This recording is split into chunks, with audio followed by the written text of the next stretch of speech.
I got Pepper straightened out. But then I thought to myself, why stop there? Of course, there are people who say progress is dangerous. But none of those idiots ever had to live with a chest full of shrapnel. But now, neither will I. Let me tell you, that was the best piece of sleep I've had in years. So, if I were to wrap this up tight with a bow, whatever.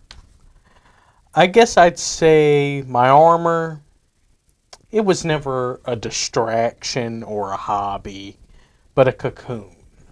And now, I'm a changed man. You can take away my house, all my tricks and toys. But one thing you can't take away, I am Iron Man.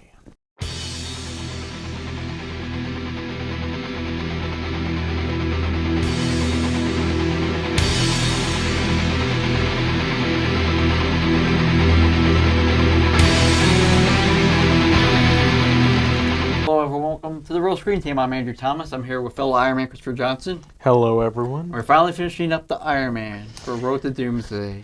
Yep, the third film. Would you say equally more or less divisive? More divisive. Yeah, we'll get into that.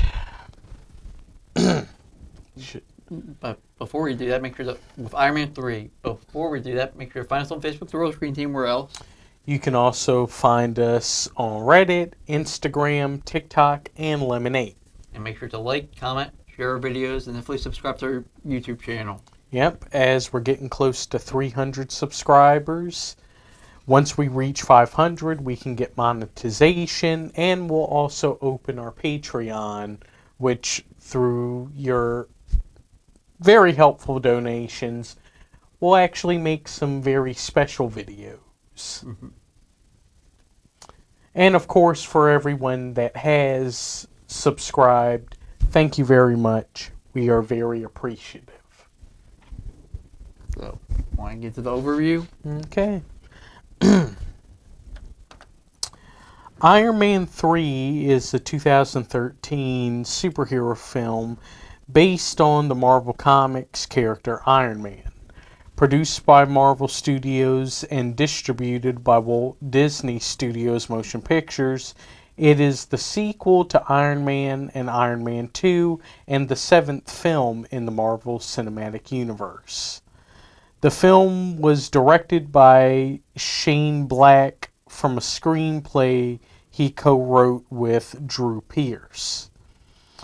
The film stars Robert Downey Jr. as Tony Stark / Iron Man alongside Gwyneth Paltrow, Don Cheadle, Guy Pearce, Rebecca Hall, Stephanie Szostak, James Badge Dale, William Sadler, Miguel Ferrer, Jon Favreau, and Ben Kingsley.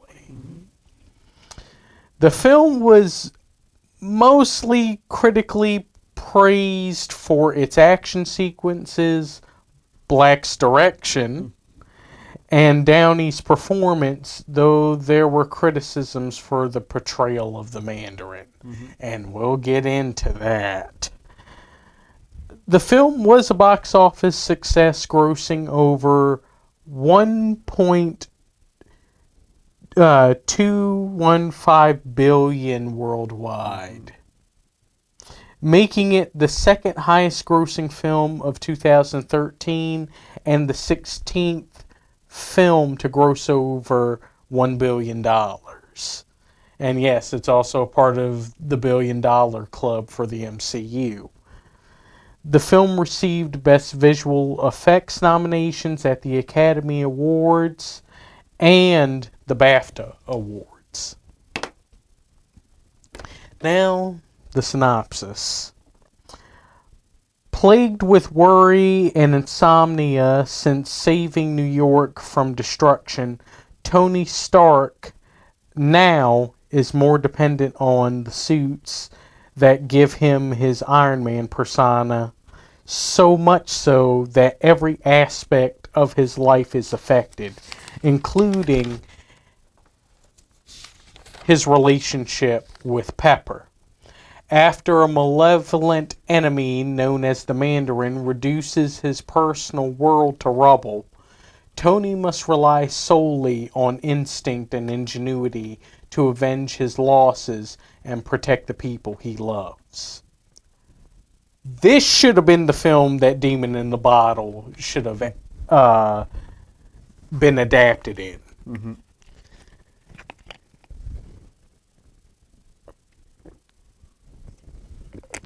Because it's truly dealing with Tony dealing with serious issues.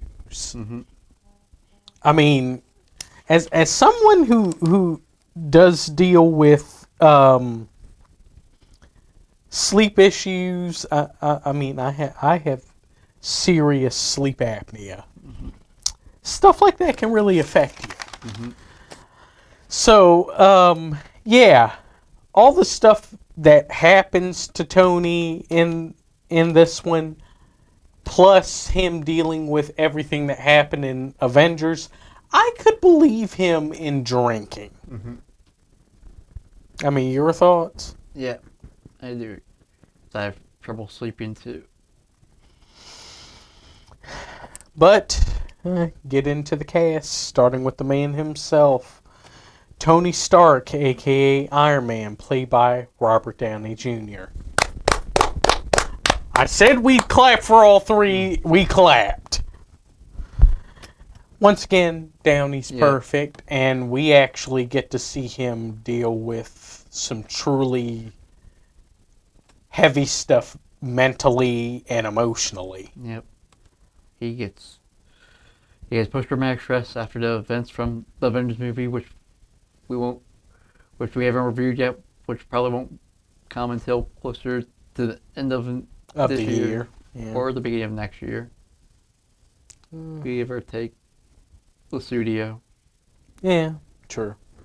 Yep. So yeah, he's stressed out after nearly dying, trying to save the world, well, mainly New York from being nuked. Yeah. The Hell Shield and the U.S. government, the hell. Yeah. And so he can't sleep, let alone that the whole politics in the Mandarin's happening. That he can't even enjoy his Christmas with Pepper. Yeah. Although someone from his past comes out and bites him from 1999. Yeah. Back when he was a party animal. And showed less care for people. Yep. Yeah. Yep. So he ends up, well, then having to atone for sins and issues. Yep. He also wants to help out with the Mandarin and fight every battle while also suffering from stress. I mean, we literally see him deal with a straight up panic attack in front of the public in the street. Yep. Well, he has that a couple of times. Then he ends up. Then after the supposed Mandarin attack with Happy, he decides to go, threaten the Mandarin and tell him where he lives, so the Mandarin can come and attack him. I mean, he did a literal pull up at the block. I hate you. Let's die. Mm-hmm. And nearly died. Now, didn't he? But ends up going to Tennessee to investigate the murders, the deaths that happened, and discover the extremis event was mainly the real basis, not a terrorist attack. Yeah. Wasn't the dude one of the various people experimented on, and it didn't take, Yep. he ended up exploding. Yep. So finds out about that. Discovers that one of his exes is working with the bad guy, along uh, with also trying to stop the Mandarin, air quotes, while also trying to also being regular man. Yes, as Because he's hardly in the suit. yeah, this is kind of Iron Man meets Die Hard. As Tony isn't. Yeah, he's not in the suit for most of this movie because either A, they were destroyed, B, he didn't think about opening his basement compartment that had all the extras. Well, I don't think he had access to it yet. Or 3, the suit that he actually had with him needed repairs. Yep. So he had to use his wits and some homemade equipment. Yep. So we immediately get to see well Tony Stark without the suit fighting. Or Tony Stark remote controlling the suits. Yeah. Like in the plane scene. So, yeah, we actually get to see more of Tony stopping evil rather than just Iron Man stopping evil. And we see him briefly suit up in the Christmas scene, the beginning of the Christmas era. Yeah, which is what my pop is based off of. So, and Jingle Bells. Yeah, a more R&B version of it, which I really like that. That was groovy. And he almost had it complete, except for one snuck up behind him. Yeah. So he unsuited up. Then the next time he suits up again is during his post-traumatic stress. And then the next time he suits up again is when it... Jumping in and out of suits. Well, Mandarin attack. Well, yes. So, Mandarin attack. At his own house. And that's where his... Yeah. The suit that needs repairs comes from. Yep. Then we don't see him again until the climax, wearing the suit. Well, no, that's not true. When he escapes in Miami. Yeah. From the suit that is needing repairs. It takes forever. He got help. Yeah. But he did get help. And we get to find he finally gets to learn to be a mentor for the first time. Not a great one. Not until the Spider-Man era. Yeah. Where I think he ended up seeing Peter practically as a surrogate son. Well, the other kid, he just needs him for help. But still respected that kid. He saw promise. Yeah, he saw a lot of him in him. That he couldn't even take the kid's lies. Are you gonna come take me with you because I'm cold? I know, because we're connected. Yeah, he tried to use the doe-eyed kid situation, and he also used the abandoned fathers thing to also try to get sympathy from Tony. He's like, yeah, fathers leave, don't be a pussy about it. Which, as a person that dealt with a very weird situation with his father, that kind of hurt a little. Mm-hmm. But Downey truly did do a good job. Yeah. Really. Yep. But of course, there is no lead without a supporting cast.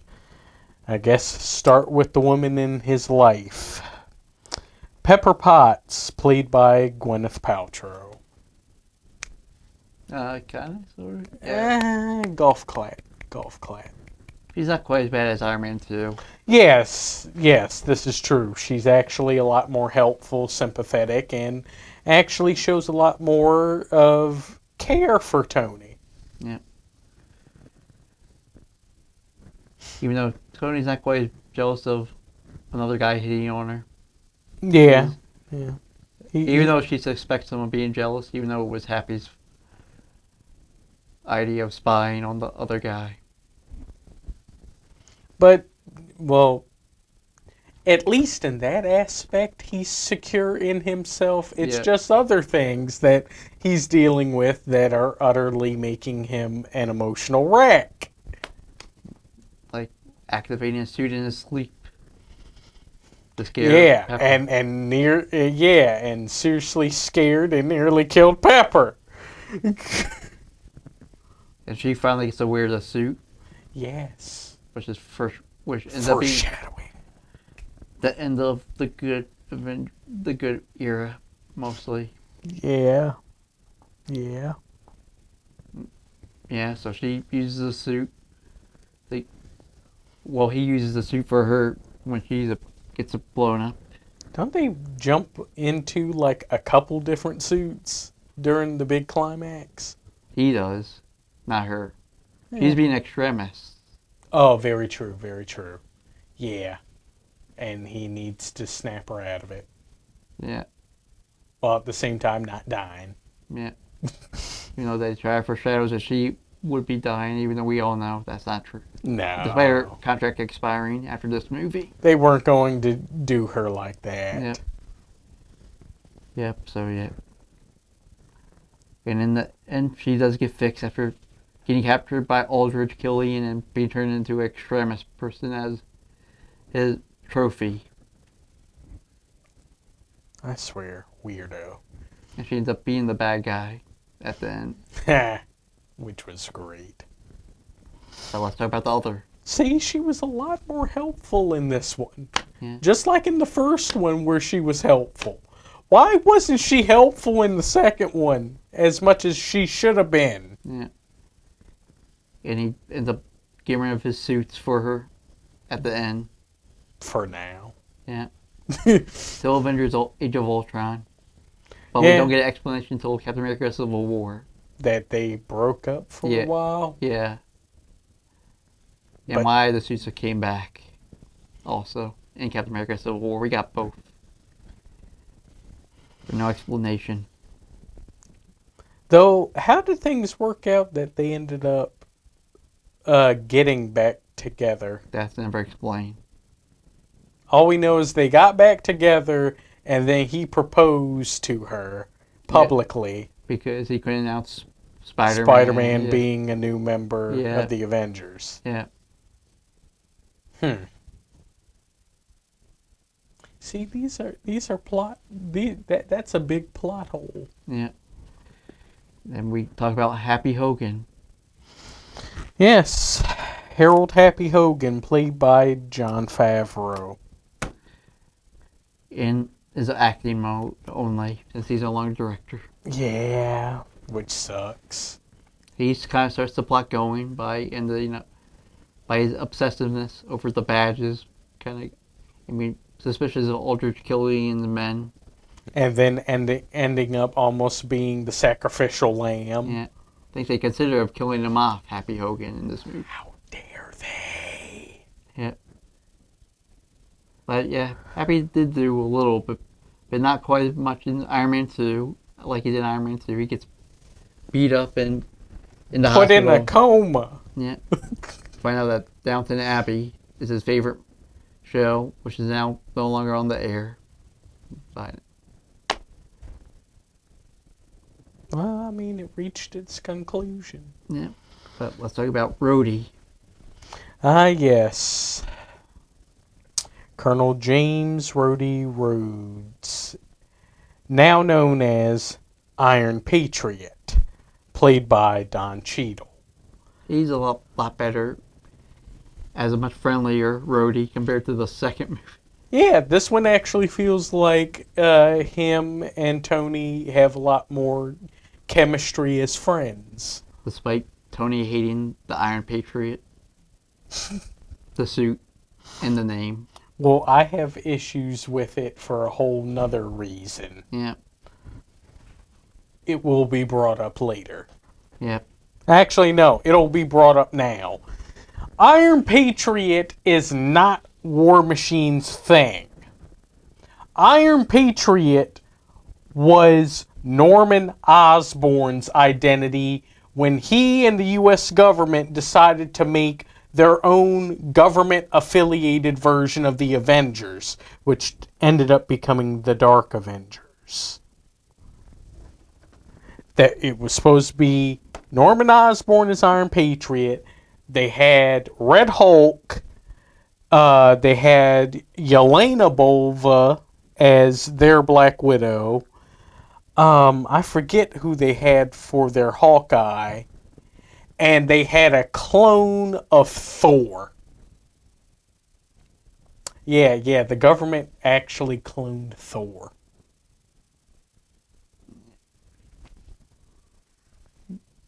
And Baron Zemo was also a part of it. Well, I guess they couldn't use the rights because they didn't make a deal with Sony yet. Yeah, I understand. It's understandable, but it still messes with me whenever I see Rhodey wear that suit. I'm like, that's not your suit. And despite being friendlier, he still happens to him again with the suit. Getting controlled by an evil guy. Yeah. They go kidnap the president. Though this time, he wasn't in the suit when the killing almost happened. Yep. He pretty much got tortured out of it. Mm-hmm. Yeah, Rhodey didn't have a good time.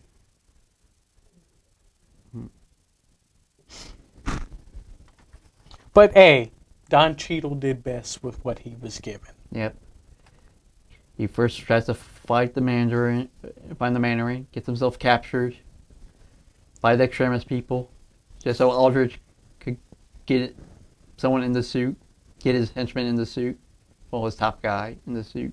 And then kidnap the president. And lay him on fire wearing the Iron Patriot suit, apparently. As, sort of a weird... I guess it was a continuation of the Mandarin plan. Yeah. To show, what they were capable of, while at the same time also opening up the presidency for the vice president that they're secretly working with. Yep. But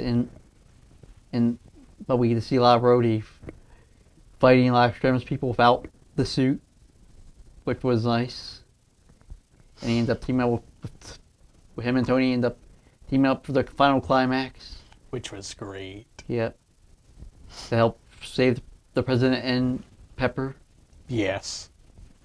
And getting back his suit, which he'll never wear again. To go back to War Machine. Yeah, before he gets an upgrade Iron Patriot. Mm-hmm. For Endgame. Mm-hmm. Yeah. Though, was that really him? I want to try to ignore Secret Invasion.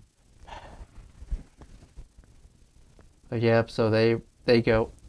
So yeah, that's mainly Rhodey's story. Like, Cheetah one, this one better than the second one. Yeah, I can agree with that. I guess now I guess Jarvis. Oh, yeah. Paul Bettany is the voice of Jarvis. Once again, loyal AI butler. Yeah, trying to help Tony stop the Mandarin by taking him to Tennessee, which was on their flight plan before the attack happened. Yeah. Then he ends up getting, but because he got so beat up, Jarvis got so beat up also. Yeah, so there was a period of time where not even Jarvis could help him. Yeah. God, Tony truly was down on his luck with that one. Yeah. See, this is why it makes more sense that he should have been drinking. Yeah. Yeah. Yeah, this is Yeah, Jarvis and Happy don't have much to do in this one. Mainly Jarvis. Happy at least had the first act. Yeah, before he's in a coma for the rest of the movie. Yeah, but let's talk about the new allies. Okay. Um, hmm. Do we talk about the one that ended up becoming a swerve, but then final sacrifice, or the kid? The kid, yeah. Okay. Harley Keener, played by Ty Simpkins. Yep, he did great for what he had. Yeah. Like we said before, him and Tony were basically the same cloth. Yeah, cut from the same cloth. Young, very intelligent kid that, Tried to manipulate Tony into doing what he wanted, yeah, and who kept making Tony's PTSD even worse by mentioning the events of the Avengers movie. yeah, because he's a fan of the Avengers. I mean, what child wouldn't be excited to meet one of the Avengers in his hometown after seeing all of the crazy stuff the Avengers did in saving New York City? Yeah. Yeah, I'd be hyped too. But he helps Tony investigate the mystery in Tennessee. They find out about the extremist people. And he even helps out in helping repair the suit. Yeah. They even beat up a couple of extremist people together with the thing that Stark gave him because of the bully. Which the bully does appear in the deleted scenes. He's not in the movie. Where I think the bully gets attacked by one of the extremist people, so he saves the bully. Oh. Yeah. Good Lord. And in the end, he also got like a bunch of things to help, keep his interest in, things like robotics and whatnot. Yeah. From Tony, he essentially made a whole workshop for him. Yep. His first proto mentorship before he actually becomes a mentor to an actual superhero. See, I would like Ty to come back and be Iron Lad. Yeah. Because apparently this whole Ironheart thing ain't working out as best as it should be. Yeah. But let's talk about the heel swerve. Yeah. Maya Hansen, played by Rebecca Hall. Yeah. Yeah, she was an almost fling. Well, they did sleep together during the Oh, years. yeah, they were a fling. Yeah. And then later on, she ends up working for AIM. Yeah, and initially we think that she's actually trying to help Tony, only to turn out, oh, nope, heel turn. They go use Pepper as hostage. They go leverage for Tony until Tony gets her back. Yeah, convinces her that you're better than this. You're better than this. That she gets herself killed. Yeah. But she still gotta get back before she died. Yeah. Of course, there was an alternate version of her death in the lead scene, where the extremist plan from the flashback, it comes into play. She uses that to blow up to die while Tony's standing there. Oh. Yeah. And like I said, Shane Black originally wanted her to be the villain, Maya Hansen. But it was Ike who said no because it wouldn't sell toys.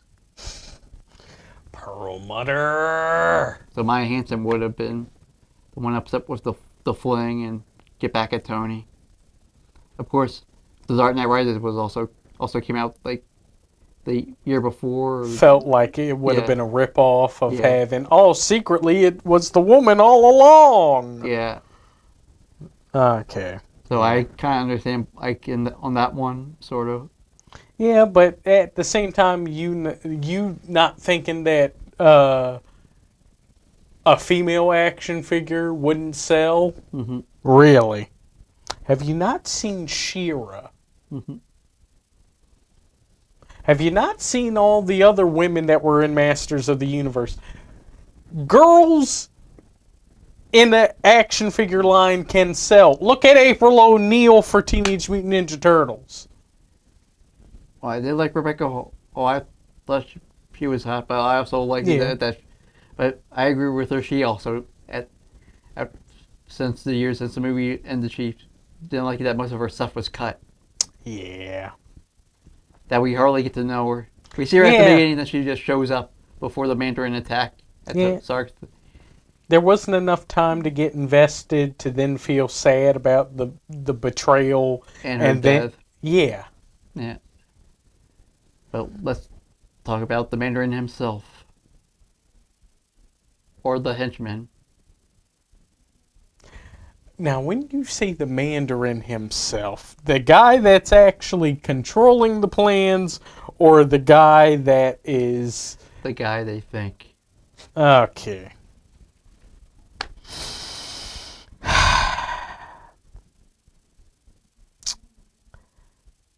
Trevor Slattery, a.k.a. the Mandarin, played by Ben Kingsley. Come on, it's Sir Ben Kingsley. We have to. Well, we thought he was actually the actual Mandarin. He did good on those performances. Yes.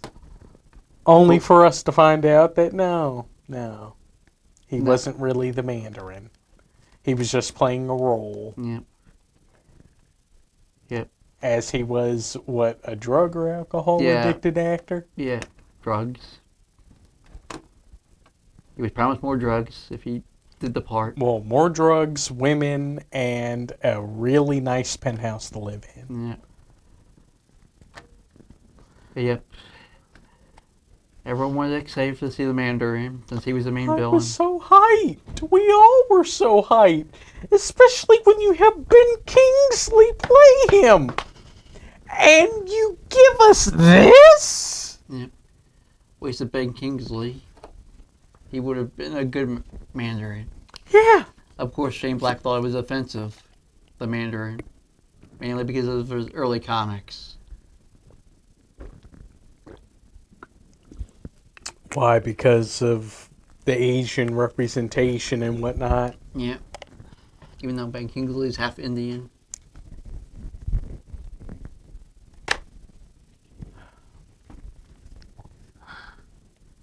And this is why, in the end, the Mandarin ended up becoming Shang-Chi's dad and the main villain in that movie.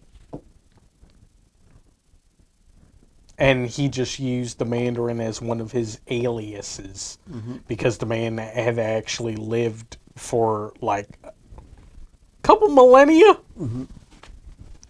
Yeah. So, yeah, I didn't like the new direction from it. Disappointing. Yeah, he was funny. Yeah. I mean, it's Ben Kingsley getting to show even more acting chops of being,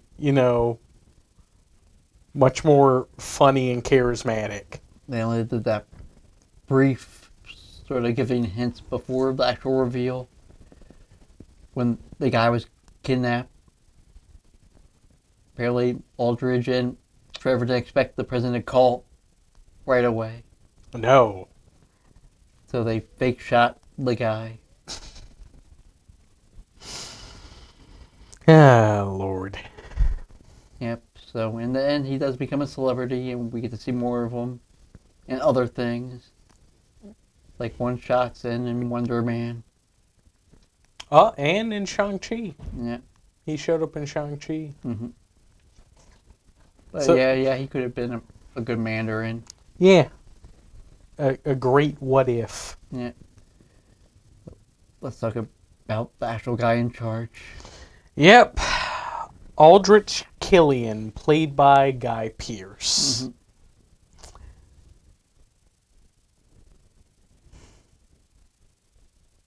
See, in some aspects, I actually like him as a villain, but in other aspects, the other two guys did better. Yep.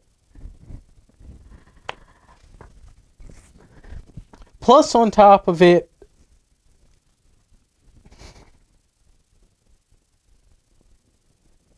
though I do give him credit on the plan. Mm-hmm. I mean, was a very good plan.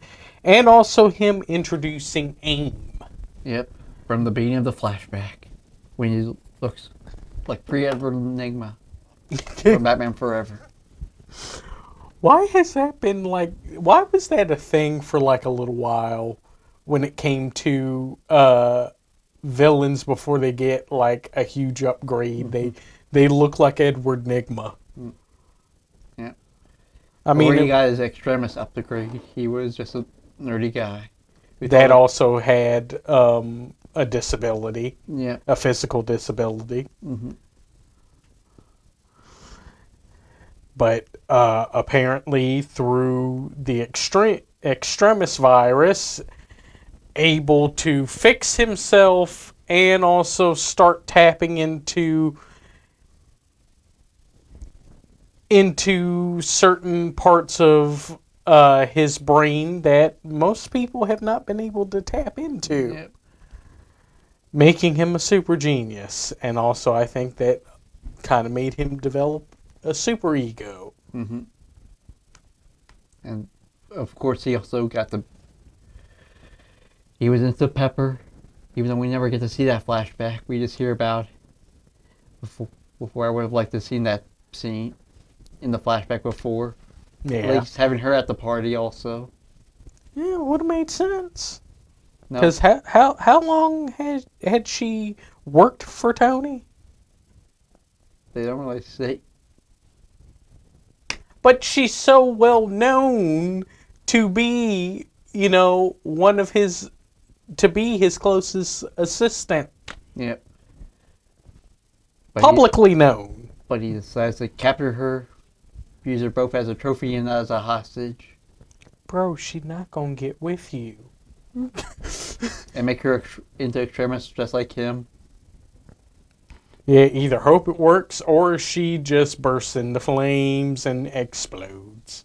I do like the final fight between him and Tony. Yeah. Despite him yelling that he's the Mandarin, which I hate. No, you're not! No, you are not! You are not the Mandarin! God! Of course, he also had his own henchmen from the extremist group. Yes. We have at least two of them. Well, one, yeah. Eric Savin, played by James Badgedale. Yep, the main guy. Which, dude was so charismatic with kind of a small part that he had. Dude was actually really cool. He incapacitated Happy. Yep. But, and he beat up Tony a couple times. Yeah, before he got taken care of. And sold and got to capture the president with the Iron Patriot suit. Yeah, which continuing the fact that this dude was cool. Yep. He felt more charismatic than Killian. Yep. Yeah, he should have been the best. But in the end, he just dies in the plane thing. Yeah. He was able to get heal the heart. The extremist can only fix so much. Yep. And Ellen Brandt, played by Stephanie Zostak. For one scene. Two. Yeah. We actually see how the extremist gave her arm back and also how much of a threat she could be. But there's actually a very unique thing about her. Mm-hmm. With them bringing up AIM, she worked for AIM in the comics. She was an agent for AIM, as she was married to the man who would become Man-Thing. And of course he was working for S.H.I.E.L.D., being one of the various people trying to recreate the super soldier serum. And with her working for AIM, betrayed him. His serum plus the Everglades make him Man-Thing. Confrontation, grab her face. That's how she got the face scar. Mm-hmm. So, comic accuracy. Yeah. Minus Man-Thing. That would have been cool to hear them bring up Man-Thing. She ends up getting exploded. Electrocuted. Yeah. By Tony after nearly trying to kill him. I mean, she survived the explosion. It was the electrocution that she didn't survive. Yeah. And God, and on the power lines too. Ouch. But it was cool to actually see a character truly involved with AIM be a part of this. And let's talk about the small roles in the government. Now, if only we could have had MODOK. Yeah. Because he was created by AIM. Mm-hmm. But yes, the government. I guess. The good president. Yes, President Matthew Ellis, played by William Sadler. One of the few times he's not playing a bad guy. Huh. Minus Bill and, along with Bill and Ted, which he also isn't playing a bad guy. Playing Death. That was him. Yeah. Bruh.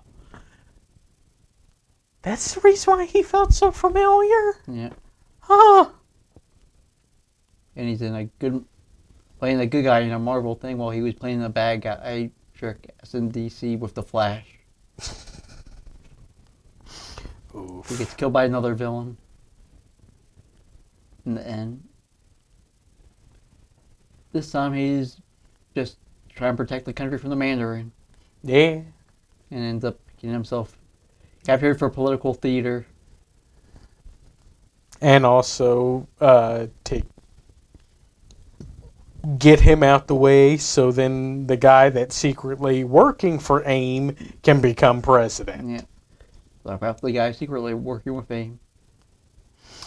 Vice President Rodriguez, they just did not want to give this man a first name. Played by Miguel Ferrer. Yeah, the late Miguel Ferrer. Yeah. I'm so used to him playing good guys. This is one of the few times he's playing a bad guy. And a sympathetic but still nefarious bad guy. Yeah. As the main reason why he's working for AIM, he wants to help his daughter, who lost her leg. Yeah. But for his 2 or 3 scenes, he was fine, but then he gets arrested by good old Rhodey himself. Yeah, because we find out, this man was working for a terrorist organization. Mm-hmm. And was actually involved in a plot to kill the president. But let's talk about the good. Well, decent plot. You know, like I said, Iron Man meets Die Hard. Plus the introduction of AIM. It's also a good Christmas movie. Well, yeah. Does it take place on Christmas? Despite it airing in May. It's not the first time they've done that. I swear. But, I mean, them introducing AIM has been like a major thorn in the side of various heroes. To the point of, you kind of argue, who is AIM truly the main villain to? Yep. Are they more of a villain for Iron Man? Are they more of a villain for Captain America? Yep. Kind of makes you wonder. Yeah. But, yeah, they've been a villain for various heroes. Of course, the acting. Robert Downey Jr., as always, truly fantastic.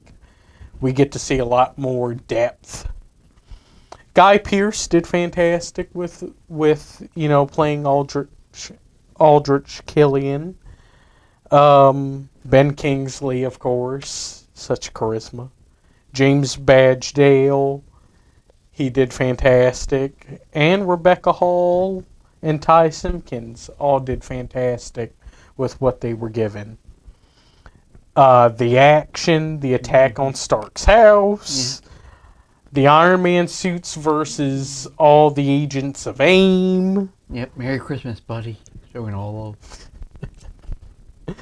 Tony breaking into Trevor's mansion. Yep, showing a lot more of the homemade tech and ingenuity. And Tony versus Ellen. Yeah. She almost had him. She almost had him. Yep.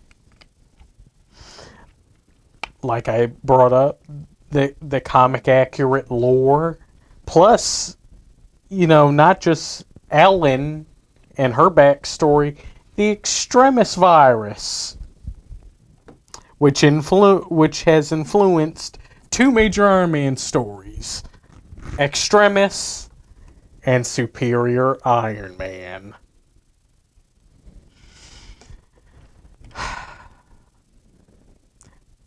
Maybe AIM might be a bigger villain for Iron Man. Yeah.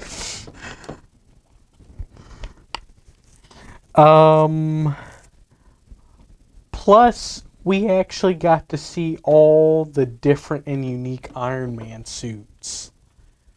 Even if they weren't truly defined, we actually got to see all the unique Iron Man suits Tony had been working on.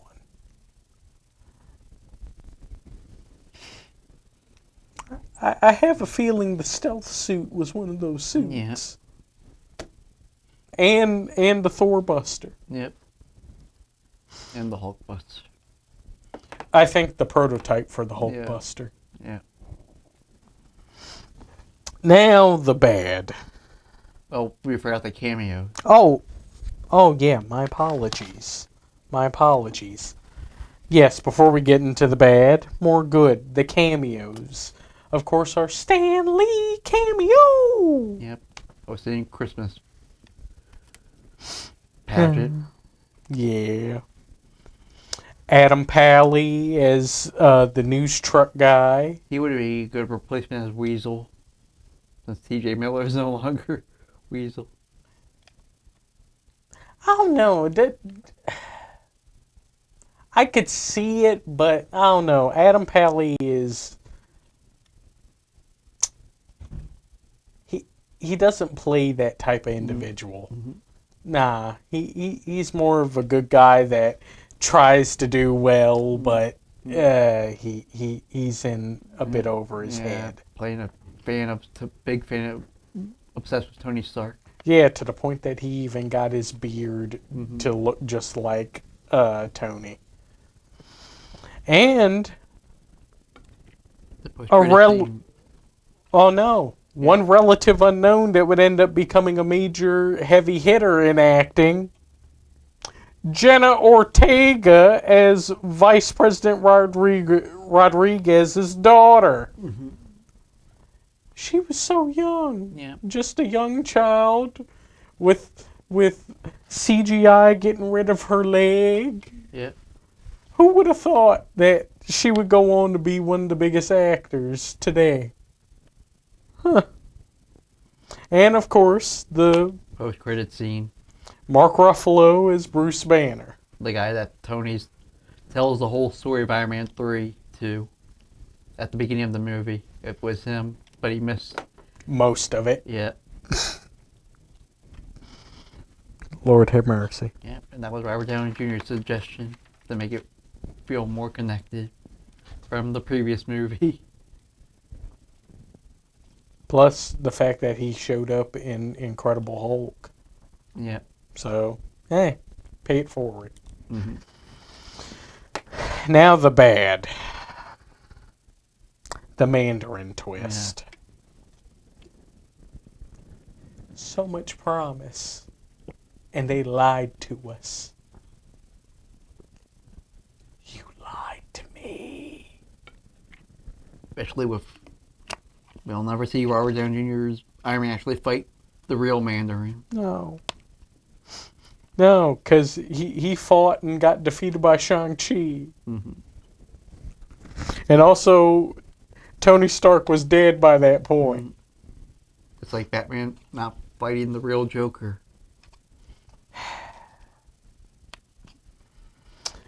The breaking of uniformity with the opening movie songs. You open the first movie with Back in Black by AC/DC. You open the second movie with Shoot to Kill by AC/DC. But the third movie, yo, listen up. Here is a story about a little guy that lives in a blue world, and all day and all night. You use Blue by Eiffel 65 to open the film? Yes, I know you were referencing 1999/2000, and yes, it was a big hit at that time. I remember when it came out. There's still a part of me that enjoys that song. But you choose that when you have two films that have utilized AC/DC and you do nothing with it.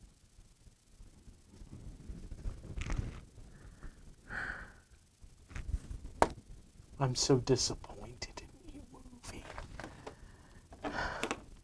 Plus, you have AIM and no MODOK tease. Yeah.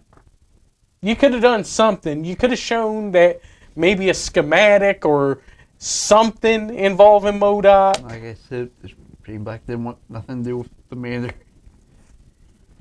Despite being forced to do.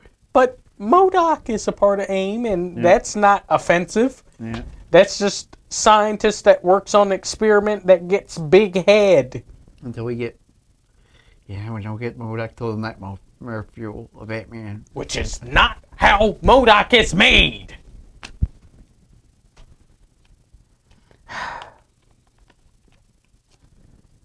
Plus, Vice President Rodriguez's plot came out of nowhere.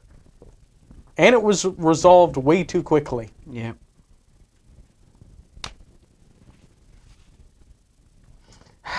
I swear.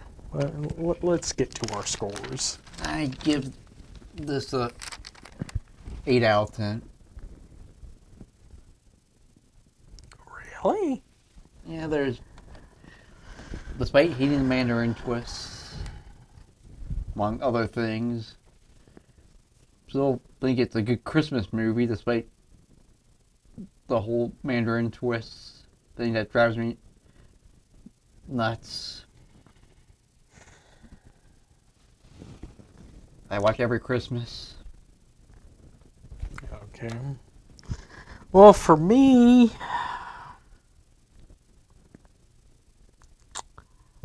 I give this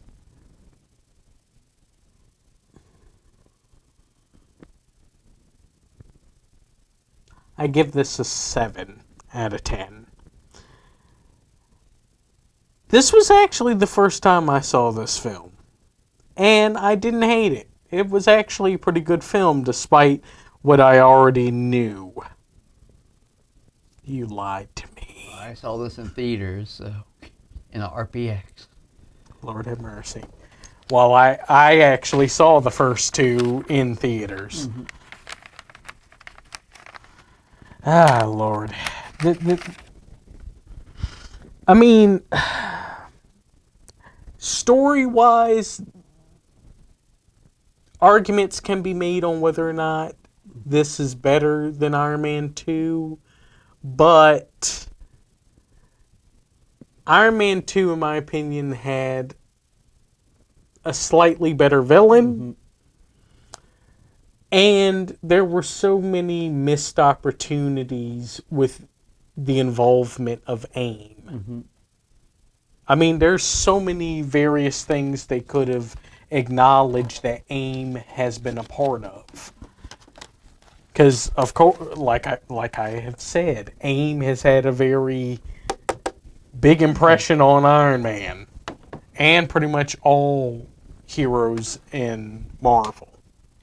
But before we go, we're playing a couple of things with classic Dragon Ball, Teenage Mutant, and then we're celebrating the 35th and 36th anniversary of the 2 live-action Ninja Turtles movies Yeah. to go into that. But want to roll us out? Well, sure. Well, thank you all for watching. Definitely come back and watch us again. Remember to like, comment, subscribe, share, and click the post notification bell so you're updated with all of our upcoming videos. Well, cut, print, that's a wrap.